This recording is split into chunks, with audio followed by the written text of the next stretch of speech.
ท่ามกลางเมืองมรดกโลกโบราณอนุราชปุระประเทศศรีลังกามีภาพสลักหินวงกลมปริศนาขนาดเส้นผ่านศูนย์กลาง 1.8 เมตรซ่อนตัวอยู่บนหน้าผาเตี้ยๆภายในสวนหลวงโบราณรันมาสุอุยานาซึ่งรู้จักกันในชื่อลายสลักสักกวาละจักรยานักโบราณคดีแฮร์รี่ชาร์ลส์เปอร์วิสเบลสันนิษฐานว่าสิ่งนี้คือแผนภูมิทางจักรวาลวิทยาตามคติพุทธโบราณที่อาจเก่าแก่ที่สุดในโลกทว่าความเร้นลับของลวดลายนั้นกลับทำให้นักทฤษฎีสมคบคิดขนานนามมันว่า Stargate แห่งศรีลังกาจนกลายเป็นบุตรหมายสำคัญที่ดึงดูดนักท่องเที่ยวร่วมไขปริศนา115 ปีลายสลักสักกวาละจักรยาลายสลักวงกลมโบราณที่ยังคงไร้คำตอบไปพร้อมกับอับดุลเททูบในคลิปนี้ครับโอเมก้า 3 มีบทบาทสำคัญต่อสมองแต่ร่างกายสร้างเองไม่ได้ต้องได้รับจากอาหารเท่านั้นจากข้อมูลของ National Institute of Health ประเทศสหรัฐอเมริกาแนะนำว่าเราควรจะได้รับโอเมก้า 3 ประมาณ 1.1 ถึง 1.6 กรัมต่อวันสำหรับผู้ที่ใส่ใจการดูแลสมอง Quality Omega 3 Norway Daily ที่ผลิตและคิดค้นสูตรที่ประเทศนอร์เวย์ก็เป็นอีกหนึ่งทางเลือกในการเติมโอเมก้า 3 ที่จำเป็นให้กับร่างกายในแต่ละวันครับศึกษารายละเอียดและสั่งซื้อได้ที่ quality.asia/abdul-strength หรือคลิกลิงก์ใต้คลิปได้เลยครับ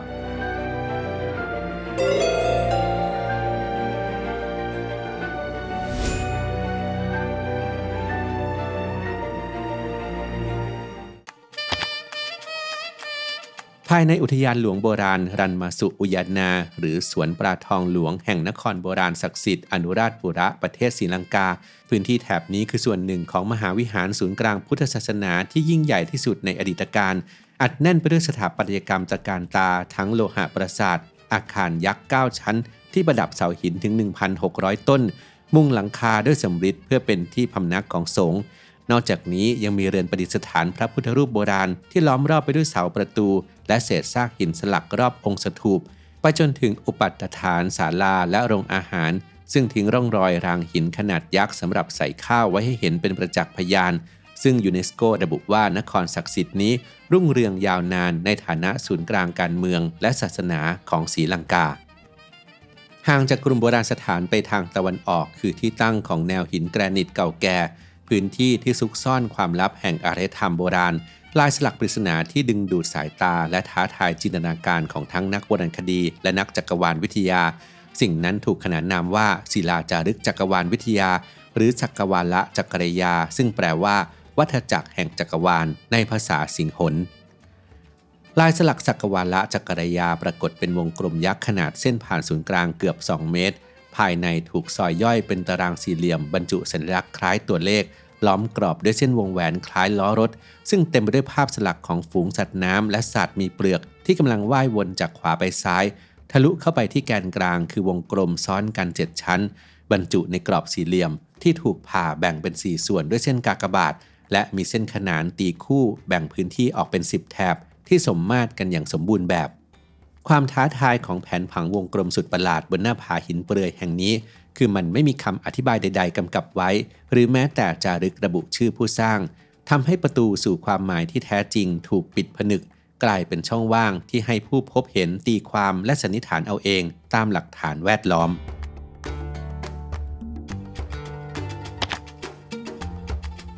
การค้นพบสักกวาละจักรยาได้สร้างแรงสั่นสะเทือนไปทั่ววงการโบราณคดีเพราะมันไม่ได้ตั้งอยู่โดดเดี่ยวแต่กลับซ่อนตัวอยู่ท่ามกลางสิ่งปลูกสร้างที่อัดแน่นด้วยเทคโนโลยีวิศวกรรมสุดล้ำลึกอย่างเช่นสระอาบน้ำหินสลักที่มีระบบไฮดรอลิกซับซ้อนและไร้ที่ติซึ่งช่วยอำนวยความสะดวกมาตั้งแต่เกือบ 3,000 ปีที่แล้ว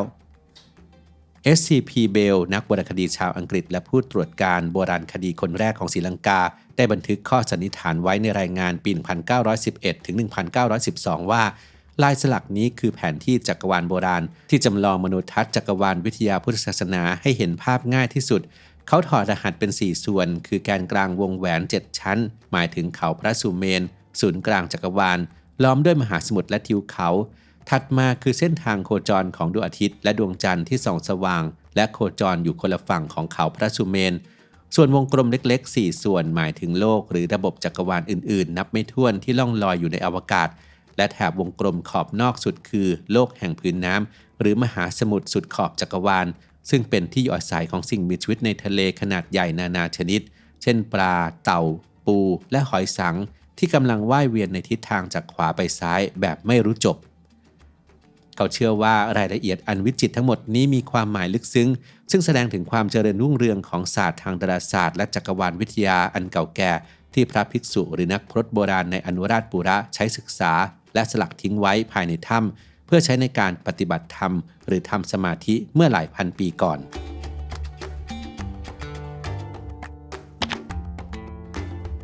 แม้แนวคิดเรื่องแผนภาพจักรวาลพุทธจะเป็นที่ยอมรับอย่างกว้างขวางแต่ก็มีทฤษฎีทางเลือกที่นักโบราณคดีให้ความสนใจนั่นคือการมองว่าลายสลักนี้คือพิมพ์เขียวของสิ่งก่อสร้างขนาดใหญ่โดยสิ่งปลูกสร้างที่ถูกนำมาเชื่อมโยงกับทฤษฎีนี้มากที่สุดคือสิกิริยาป้อมปราการและพระราชวังลอยฟ้าบนยอดเขาที่มีชื่อเสียงระดับโลกของศรีลังกากลุ่มนักวิชาการอิสระชี้ให้เห็นความเชื่อมโยงอันน่าทึ่งเมื่อมองลายสลักนี้จากมุมมองด้านบนพวกเขาตีความว่าวงกลมแกนกลางคือแปลนของยอดเขาหินสิกิริยา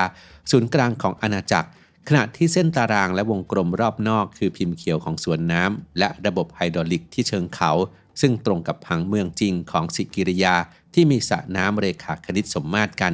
ยิ่งไปกว่านั้นวงแหวนขอบนอกสุดที่มีรูปสัตว์น้ำไม่ใช่มหาสมุทรในจินตนาการแต่คือแปลนของคูเมืองขนาดใหญ่ที่ขุดล้อมปราการสิกิริยาเพื่อกักเก็บน้ำและป้องกันฆ่าศึกทฤษฎีนี้ดูมีน้ำหนักในสายตาของนักวิศวกรรมศาสตร์เชิงประวัติศาสตร์เนื่องจากในสถานที่ที่พบรอยสลักปริศนานี้ก็มีระบบชลประทานไฮดรอลิกขั้นสูงอยู่จึงเป็นไปได้สูงที่วิศวกรหรือสถาปนิกโบราณจะใช้หน้าผาเรียบๆในถ้ำนี้เป็นกระดานชนวนร่างแบบพิมพ์เขียวทดลองระบบก่อนนำไปสร้างจริงที่สิกิริยา